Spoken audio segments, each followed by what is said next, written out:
সংসদে আশুগঞ্জকে পৌরসভা করার দাবি রুমিন পারানার, ভিডিওটা আগে দেখুন। মাননীয় স্পিকার, আমার দাবি হচ্ছে এই আশুগঞ্জকে পৌরসভা ঘোষণা করা হোক। ব্রাহ্মণবাড়িয়া 2 আসন থেকে নির্বাচিত মাননীয় সদস্য রুমিন ফারহানা, আপনার সময় 1 মিনিট। ধন্যবাদ মাননীয় স্পিকার। মাননীয় স্পিকার, আমার নির্বাচনী এলাকা ব্রাহ্মণবাড়িয়া 2 এর অন্তর্গত আশুগঞ্জ উপজেলা দেশের অন্যতম গুরুত্বপূর্ণ শিল্প, জ্বালানি এবং বাণিজ্য কেন্দ্র হিসেবে প্রতিষ্ঠিত।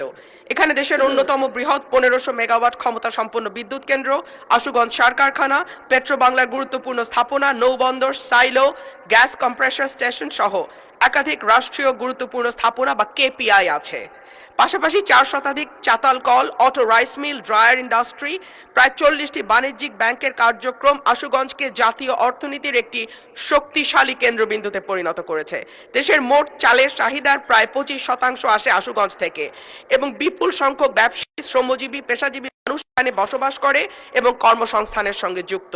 এর ধারাবাহিকতায় আশুগঞ্জ এলাকায় দ্রুত জনসংখ্যা বৃদ্ধি পেয়েছে, বাজার, শিল্পাঞ্চল, আবাসিক এলাকা, নগর গড়ে উঠেছে। মাননীয় স্পিকার, আমার দাবি হচ্ছে এই আশুগঞ্জকে পৌরসভা ঘোষণা করা হোক। এই ভিডিওটা সর্বোচ্চ পরিমাণ শেয়ার করে সবাইকে দেখার সুযোগ করে দেবেন।